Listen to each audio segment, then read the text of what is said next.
Bienvenue à tous à un autre preview des séries éliminatoires 2023. Cette fois-ci, on s'attaque à la deuxième ronde. Et oui, il y a du bleu et blanc à la deuxième ronde. Pour la première fois depuis quoi, 2004, l'organisation de l'Ontario, les Maple Leafs de Toronto, ont réussi à passer dignement la première ronde et à vaincre le Lightning de Tampa Bay, une machine de hockey dans les dernières années, qui ont peut-être un petit peu au bout du rouleau pour ce qui est des séries éliminatoires cette saison, mais ça c'est un détail. L'important c'est que on a fait preuve de caractère du côté des Maple Leafs de Toronto, puis ça c'est quelque chose qui était hyper important. On a quand même fait une acquisition qui était selon moi très intéressante, qui est celle de Ryan O'Reilly. Ryan O'Reilly c'est un gars qui en a vu d'autres par le passé, il a été capitaine dans une organisation qui a gagné la Coupe Stanley. Bref, je pense quand même qu'on a amené un type de leadership différent dans l'organisation des Leafs de Toronto, puis ça nous permet de pouvoir peut-être calmer un peu les gars qui avaient. Je me souviens plus c'est qui. Il y a quelqu'un en tout cas qui a. Je pense que c'était à John Tavares. Il y a un journaliste qui a demandé, il dit, est-ce que vous avez réussi à enlever votre singe de votre épaule? En faisant référence, bien entendu, à la référence quand un gars se fait longtemps qu'il n'a pas compté de but, on va dire qu'il porte un singe sur son épaule, puis quand il en compte un, il l'a enlevé. Fait qu'il dit, est-ce que vous avez réussi à enlever votre singe sur votre épaule? Puis John Tavares de répondre, c'était pas un singe qu'on avait, c'était un gorille. Fait que vous comprenez un peu le genre de pression qu'on avait du côté de Toronto pour ce qui est de passer cette fameuse première ronde-là. Et d'ailleurs, même le directeur général de cette équipe-là, peut-être même, Sheldon Keefe aurait pu perdre sa job si l'équipe passait pas la première ronde. Mais dans le cas de Carl Dubas, je suis pas mal sûr que s'il passait pas la première ronde, c'était ciao bye pour ce qui est de Carl Dubas. Bref, il y avait beaucoup de choses qui étaient en jeu, pas seulement de gagner une première ronde, mais aussi de garder des jobs pour l'année prochaine pour certaines personnes. Et on a réussi notre pari du côté des Leafs de Toronto. Ça a été une série qui a été une série enlevante. Mais pour être honnête, moi, jusqu'à date, presque toutes les séries de premier tour, je les ai trouvées vraiment hyper intéressantes. Fait que pour moi, la structure des playoffs actuels, elle est bonne. Pas tout le monde qui est d'accord, mais moi, je dis qu'elle est quand même bonne. Et bref, ça nous a donné une très belle série du côté des Leafs contre le Lightning de Tampa Bay. Alors, les Maple Leafs vont affronter les Panthers de la Floride, qui eux aussi ont surpris d'une manière assez extraordinaire, vous me direz. Pas nécessairement selon moi, pas nécessairement si extraordinaire que ça. Je vous explique rapidement pourquoi. Ils ont affronté une des meilleures organisations de l'histoire. Pourquoi je dis une des meilleures? C'est parce qu'il y a toujours place à débat. Est-ce que le Canadien des années 70 était meilleur? Blablabla. Mais reste que les Bruins ont battu un record de victoires en saison régulière et de points en saison régulière. C'est une organisation qui rentre en séries éliminatoires théoriquement avec un gros avantage. Mais comme on le sait au hockey, quand tu es le négligé, tu as moins de pression sur les épaules. Donc à ce moment-là, peut-être qu'on était un petit peu plus léger au niveau de la pression du côté des Panthers de la Floride. On n'avait pas nécessairement quoi que ce soit à prouver, sauf que on est capable de faire face à la meilleure équipe de la saison régulière. Et ce qui arrive très souvent, et non tout le temps, mais ce qui arrive très souvent, les équipes qui gagnent le trophée du président, on dirait qu'ils sont comme épuisés en série. Et du côté des Bruins de Boston, j'ai cru remarquer que surtout quand on arrivait aux moitiés de la série, ils l'ont échappé, puis on dirait qu'ils avaient l'air épuisés. Puis entre autres, la dernière prolongation, les Bruins de Boston avaient l'air vraiment épuisés. Donc bref, c'est ce qui reste que on a quand même réussi à sortir une équipe qui était hyper balancée, qui était conçue pour les séries éliminatoires du côté des Panthers de la Floride. Alors, on a quelque chose à bâtir là-dessus. Et de surcroît, je sais qu'il y a des gens qui n'aiment pas nécessairement le type d'entraîneur qu'est Paul Maurice. Mais Paul Maurice est un des meilleurs motivateurs en termes d'entraîneur dans la LNH. Entre autres, on a Martin Saint-Louis qui est un bon motivateur à Montréal. Mais Paul Maurice en est un bon aussi. Il fait des très bons speeches d'avant-match. Alors, il est capable de motiver ses troupes pour pousser un petit peu plus loin. Puis, ben, Matthew Tkachuk. Aime pas. Mais on va commencer avec Toronto. Alors, du côté des Maple Leafs de Toronto, on a réussi à sortir le Lightning de Tampa Bay et ça en 6 matchs, dis-je bien. Donc, 4 victoires, 2 défaites. Une moyenne de buts marqués de 3,83, ce qui est excellent. Une moyenne de buts encaissés de 3,50, ce qui est vraiment pas vargeux. Donc, on a eu des matchs à haut pointage dans cette série-là. Puis, c'est pas nécessairement à l'avantage de Ilya Samsonov. Mais ça, on en reparlera. Un avantage numérique à 28,6%. Alors, soyons disciplinés parce qu'on a un avantage numérique qui est quand même solide du côté de Toronto en saison régulière aussi. Un désavantage numérique à 76,2, c'est pas vargeux, mais on connaît les Maple Leafs, c'est pas l'équipe qui est la plus solide défensivement et encore une fois, ça n'a pas été l'équipe qui a été la plus solide défensivement, mais on compte des buts. Fait que c'est ça qui est l'important. Le meilleur pointeur jusqu'à date depuis le début des séries, ben en fait, je me permettrais de dire les meilleurs ont été les meilleurs du côté de Toronto et ça c'est quelque chose qui était manquant par les années passées. Alors Mitch Marner a connu d'excellentes séries lors de la première ronde. En 6 matchs, 2 buts, 9 passes pour 11 points.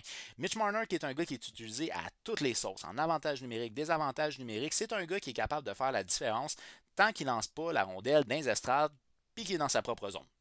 On se rappelle de ça contre le Canadien, mais il n'y a pas eu ce genre de bulle-là pendant la série contre le Lightning de Tampa Bay. Bref, une très bonne série du côté de Mitch Marner et Austin Matthews. Austin Matthews en 6 matchs, 5 buts, 4 passes pour 9 points. Et ça fait du bien à l'organisation de Toronto d'avoir tes meilleurs éléments offensifs qui produisent. On se rappelle que par les années passées, c'était souvent Nylander qui connaissait des très bonnes séries éliminatoires, puis c'était plus difficile pour nos deux gros canons en Marner et Matthews, alors que cette fois-ci, nos deux gros canons ont réussi à fournir et Nylander était aussi au rendez-vous. Fait que ça, c'est intéressant.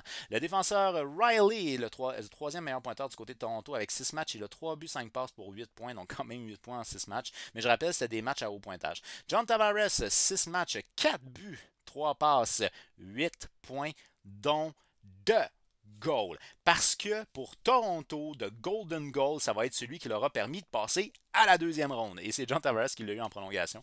Alors franchement, le capitaine a réussi à se lever au bon moment. Et encore une fois, c'est les meilleurs qui se lèvent au bon moment. Il n'a pas paniqué. Puis bon. Mais il est peut-être pas là, mais je veux quand même parler de Ryan O'Reilly. On va finir avec Nylander en 6 matchs. Il a 2 buts, 5 passes pour 7 points. Donc des bonnes séries. Mais dans le cas de Nylander, God knows why en série, généralement, il s'en sort très bien. Du côté de Ryan O'Reilly, on a en 6 matchs 2 buts, 5 passes et 7 points. Mais c'est un gars qui est présent au niveau physique et ça, c'est important. C'est une grosse présence. Donc, il y a du leadership, il y a une grosse présence et il fait des points en plus. C'est un gars qui est responsable dans sa zone aussi. On s'entend qu'en termes de ligne de centre du côté de Toronto, on n'a pas trop à se plaindre. Tu sais, quand tu as Matthews, Tavares et O'Reilly, t'es quand même bien parti. Là.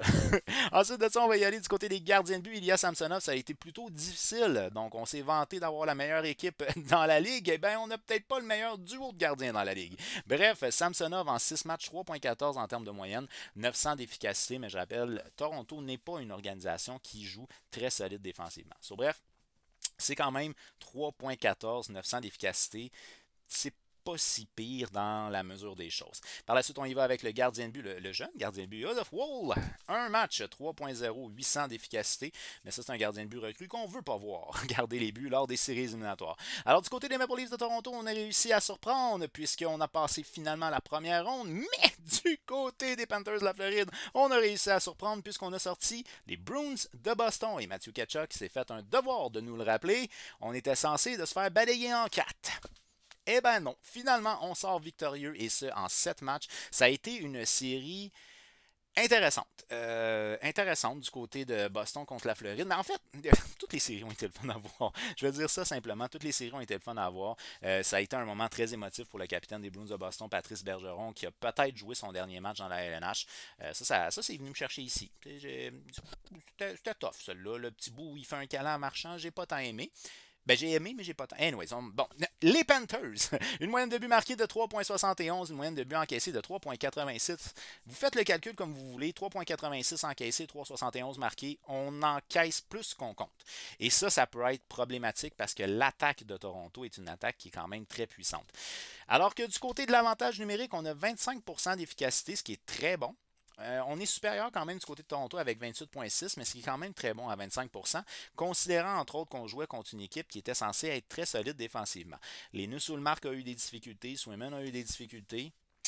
Désavantage numérique, 59,3. Désastreux. Désastreux. Alors, pour ce qui est des unités spéciales, on donne l'avantage numérique, on donne l'avantage même en désavantage numérique aux Maple Leafs de Toronto.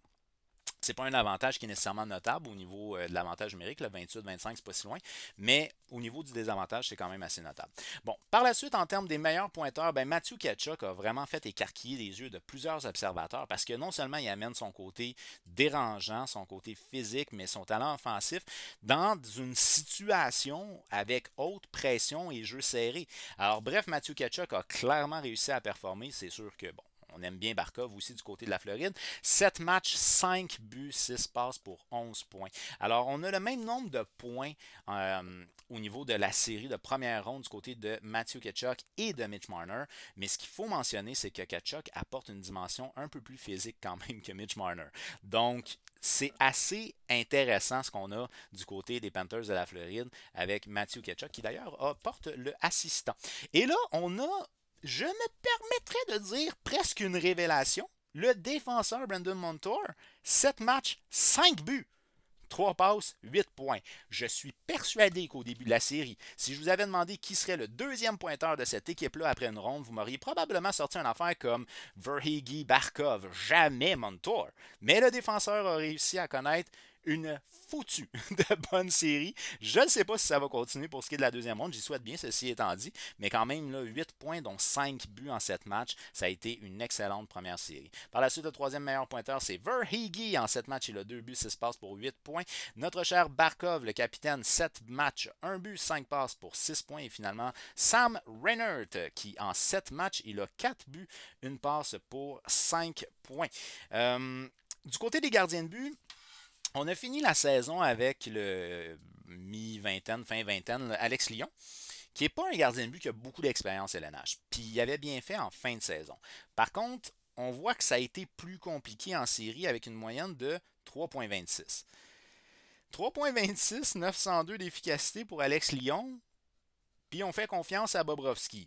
5 matchs, 3,94, 891. J'imagine que c'est parce que Bobrovsky a de l'expérience. Il doit mettre le reste de l'équipe en confiance. Je ne sais pas exactement. D'après moi, on va revenir avec Bobrovsky là, pour ce qui est de la deuxième ronde. Je n'ai pas de confirmation au moment d'enregistrer la vidéo. Mais probablement qu'on va retourner avec Bobrovsky parce que c'est lui qui a permis justement de gagner cette série-là. Mais il en reste pas moins que c'est pas nécessairement au niveau des gardiens de but qu'on s'est particulièrement démarqué. Vous allez voir qu'il y a d'autres séries où les gardiens de but ont été vraiment solides. Dallas! Mais dans d'autres séries, un peu moins. Et puis, c'est ça. Finalement, pas de gros avantage au niveau des gardiens de but. Alors, si on regarde d'un point de vue général, il y a quand même un petit avantage qui va être du côté de Toronto, mentionnant le fait que leur moyenne de but comptait à 3,83 par opposition à 3,71, puis une moyenne de but encaissé 3,50, 3,86. L'avantage va en termes de moyenne de but marqué accordé à Toronto, puis les unités spéciales vont à Toronto aussi.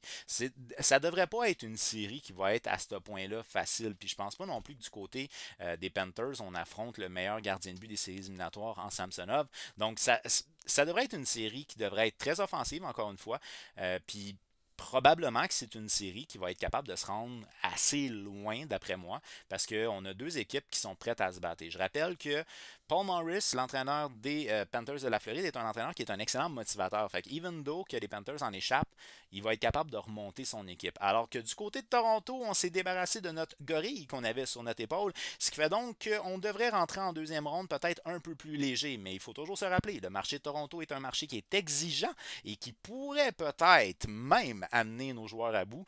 On ne sait jamais. Moi, j'ai décidé d'y aller dans une perspective de série très serrée et j'y vais avec Team Canada, les Maple Leafs de Toronto, mais en 7. Alors, d'après vous, qui va remporter cette série-là? Est-ce que les Leafs vont être capables de continuer leur chemin après avoir franchi la première ronde? Est-ce que les Panthers de la Floride vont être capables de sortir la puissance en termes de saison régulière qui était les Maple Leafs de Toronto? Eh bien, c'est à vous de me le dire. Dites-moi en combien de matchs que cette série-là finit et qui la remportera. N'oubliez pas, vous pouvez vous abonner à la chaîne ainsi qu'activer la petite cloche parce qu'il y a d'autres vidéos qui s'en viennent pour les previews. On est juste en deuxième ronde. On est très loin de la coupe. Alors sur ce, je vous dis un grand merci d'avoir regardé ma vidéo. On se revoit très bientôt. Bye bye.